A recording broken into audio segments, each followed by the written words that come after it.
sio kitu cha ajabu ukiangalia hela ambayo wametumia kuweza kumsajili Depu, hela ambayo wameweza kumsajili Okelo.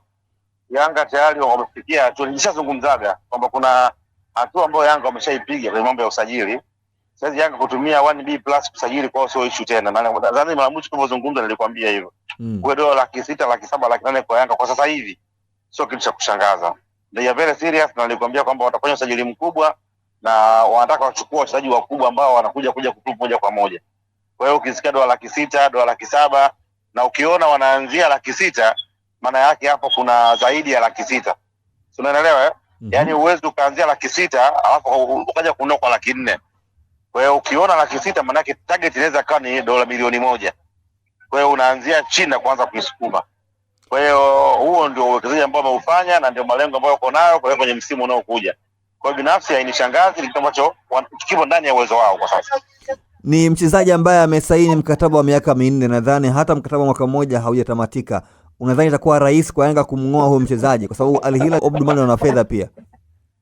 Nafikiri mikataba watu wanasaini, wakati mwingine wanasajili mikataba mirefu kwenye hizo timu ikiwa ni mipango ya klabu kuhakikisha kwamba wanatengeneza biashara nzuri, na hasa kwa sababu kwamba kijana anakuwa yani ni prominent player, ni mtu ambaye anaweza kuja kuwa na biashara kubwa baadaye. Kwa hiyo hili inakuja kuongeza thamani ya mkataba kwenye anapotaka kwenda kwenye timu nyingine, ili mazungumzo yaweze kuwa ya thamani kubwa. Ukiwa na mkataba wa mwaka mmoja, mazungumzo yako yaweze kuwa sawa na mtu wa miaka 4. Kwa hiyo ni namna tu ambayo ya kuweza kuifanya biashara iweze kuwa kubwa na nzuri. Kwa hiyo unapokwenda kumsajili au kumhitaji, unakuwa unajua yote. Lakini kitu kingine utazungumzia na nguvu ya ushawishi, lakini pia utaangalia wakati wanasaini miaka 4 au 3, mchezaji alikuwa amedemand nini. Kuna wakati mwingine wanakuwa wanazungumzia mimi naweka miaka 4, lakini ikitokea timu ambayo ikifikia kwenye level hii au hili, maana yake nitakuweza kuondoka na mniruhusu. Kwa hiyo klabu inakubali kiamini kwamba yenyewe itakuwa ni part and parcel ya kuweza kupata kile ambacho kitapatikana. Kwa hiyo Al Ahly sasa hizo wanafanya biashara, wachezaji wengi wanawauza na kununua pia. Kwa hiyo haishangazi kuweza kuona mtu wa miaka 4 anaweza akavunja mkataba au akauzwa kwenda kwa timu nyingine. Nakumbuka Yanga walimhitaji akiwa mchezaji huru, wameshindwa kumpata. Itakuwa rahisi kumpata wakati ana mkataba wa muda mrefu? Malengo yanabadilika. Kwa maana kwamba kipindi ambacho walikuwa wanamhitaji akiwa yuko huru, pengine hawakuweza kuona umuhimu wake kama ambao wanauona sasa hivi. Sio, unanielewa sijui? Yaani unaweza kuwa unamtaka mchezaji lakini ukiwa una options kwamba namchukua kama ni option, lakini bado pengine alikuwa hajathibitisha na kitu kama hicho. Lakini baadaye unakuja kugundua kwamba uwezo wake, thamani yake imepanda, lakini pia na kile ambacho wewe unacho yeye pengine amezidi pale. Kwa hiyo inakulazimu uingie sokoni na kuweza kwenda kumtafuta. Kwa hiyo yote kwa yote yanafanyikana, kwa sababu pia ni mchezo, wakati mwingine ni kama unakuwa unabahatisha.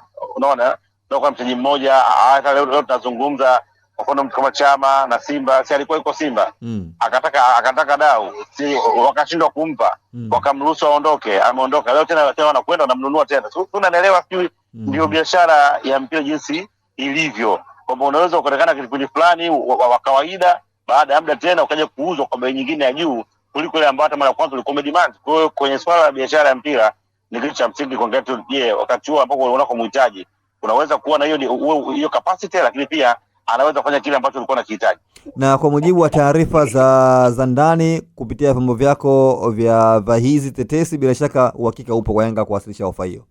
Hiyo ni kitu ambacho akianza leo ndio wanasema kwamba sio jambo kongomani, sio jambo jipya, lilikuwepo na lipo kwenye mipango. Yaani sio jambo ambalo pengine geni. Yanga wameanza kumfukuzia kwa muda mrefu na bado wanamhitaji, na ukizingatia kwamba kwenye siku za karibuni kidogo ni kama vile wamefungua makali ambayo walikuwa nayo. Kwa hiyo wanatamani kuja kwa nguvu kurudisha ubora ambao walikuwa nao.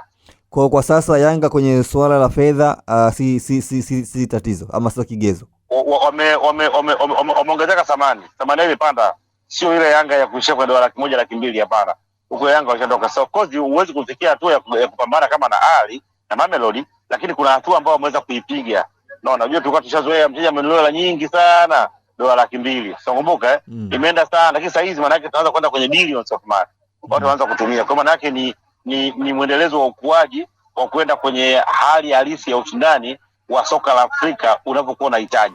Kuna mahusiano mazuri baina ya klabu ya Al Hilal Omdurman na Young Africans, hasa engineer? Definitely, hasa makamu wa rais wao yule wamekuwa na mahusiano mazuri sana kwa muda mrefu sasa hizi. Kwa hiyo ni kitu ambacho kinaweza kuzungumzika na wakafika mpaka. Mimi binafsi sina shaka, nafikiri kwa uelewa kwa experience na mazingira ambayo yuko nayo nchini Hersi, anakuwa ni sababu kubwa sana ya kufanya nyingi za kamera, kwa sababu anauishi mpira, yupo kwenye mpira, lakini pia ana mahusiano ambayo anaweza katumia vizuri kuweza kushika kwamba anafanikisha. Ndio dili nyingi ambazo zilikuwa ngumu aliweza kuzifanikisha. Unajua Aziz Ki haukuwa rahisi, ukiangalia kwa Aziz Ki alikuwa kwenye piki sana, lakini bado akaweza kumchukua ukija kwenye Okwasi na wengine wengi. Kwa hiyo hata ili pia hata kumchukua Okello timu nyingi zilimhitaji mchezaji mkubwa anatokea Uganda. Ukimwangalia Mulindo ni tajiri mkubwa, amekuwa akiuza wengi kwa gharama kubwa, kila alikubali kumuuza Okello chini ya hela ambayo amekuwa akiuza wengine kwa sababu tu ya ile approach na masuala ambayo anatengeneza dhidi yake na rais wa Yanga. Kwa hiyo huenda kwamba makamu wa rais wa klabu hii ya Al Hilal Omdurman huenda akawa kigezo cha huyu mchezaji kujiunga na Young Africans. Kwa sehemu kubwa sana mahusiano yanaweza kurahisisha mazingira ya kibiashara au kutengeneza mazingira magumu. Mahusiano, unaona, nimekwambia mfano mmoja mzuri, kama ulisikia speech ambayo alizungumza rais wa Vipers Mulindo, alikwambia kabisa kwamba sijamuuza huyo mchezaji, lakini nimeamua tu kumtoa kutokana na mahusiano yangu mimi na klabu ya Yanga na rais wa Yanga. Kwa hiyo alimuuza chini ya pesa ambayo amekuwa akiuza wachezaji wengi, na ukizingatia Okello alikuwa ni Lulu Uganda, tunafahamu. Lulu Uganda mchezaji mkubwa Uganda, lakini pia Waganda manyingi wamekuwa kitamani kuuza North Africa au Europe ambako wanachukua pesa nyingi, lakini kwa sababu engineer alienda, wakakaa wakazungumza, uwezo mzuri wa kuongea, kujieleza, kuweza kuexplain malengo na vitu kama hivi vikamsaidia akaweza kumpata. Kwa hiyo wakati mwingine sio fedha tu ambayo inaweza kukupatia mafanikio, lazima utengeneze mazingira mazuri ya kuwa na mahusiano na watu wengine, na engineer amefanikiwa kutengeneza hayo mahusiano, na hasa kwenye mpira wa Afrika ambao kila siku amekuwa akisafiri maeneo mbalimbali, sio tu kwenda kutembea, lakini unakwenda kujenga mahusiano mapya ambayo baadaye ukija kuwa na shida yako inakuwa ni rahisi kuweza kusikilizwa. Kiwalisia kama Yanga atafanikiwa huu usajili, bila shaka umelamba dume. Of course kwa profile, kwa maana ya records, kwa statistics inakuwa hivyo, lakini pia tunafahamu kwamba ni mchezo tofauti sana. Unaweza kwenda kwenye timu ukiwa una takwimu nzuri sana, lakini ukafika ukashindwa kudeliver.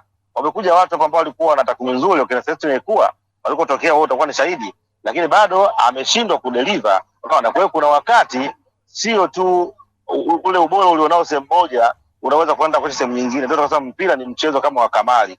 Kuna watu wanakuja wakiwa ni wako underrated, lakini akifika sehemu anakuja kushangaza. Leo tunamzungumzia Mayele ambaye alikuja Yanga, wewe utakuwa shahidi, hakuna ambaye alimjua Mayele na hakuna ambaye alitegemea. Lakini leo unapozungumzia miongoni mwa washambuliaji wakubwa wa Afrika, naye yupo. Unaelewa siwe? Alikuja Yanga Diara akiwa sio kipa wa level hiyo. Sawa, ametokea Mali. Lakini leo unapozungumzia ni miongoni mwa top goalkeepers in Africa ambao wapo. Kwa hiyo unaweza ukasajili kwa bei rahisi ukabahatisha akaja mtu mzuri, lakini una kipindi unaweza kutumia pesa nyingi na ukashindwa. Mfano mzuri usajili wa msimu wa Yanga ambao aliufanya msimu ambao unaisha huu, ndio usajili pekee ambao Yanga ametumia pesa nyingi sana, kwa sababu alikwenda kuchukua clean players kutoka kwa timu zao, lakini ndio usajili ambao tokea ameingia Engineers, nafikiri unaweza kawa ndio usajili ambao umefeli, uko pena nyingine. Siko unanielewa sisi? Yaani unatumia gharama kubwa, unachukua kina Conte ambao wapo katika piki, kina Kouma, au tunazungumzia wachezaji ambao wapo kwenye piki kwenye timu zao na walikuwa na namba nzuri, lakini sio wamekuja wameshindwa kudeliver. Kwa hiyo sio wakati wote unaweza ukachukua klimu ikakusaidia au ukachukua kawaida. Kwa wakati mwingine ni kubahatisha tu na mambo mengi kama haya. Usisahau kusubscribe kwenye YouTube Mwandike Digital.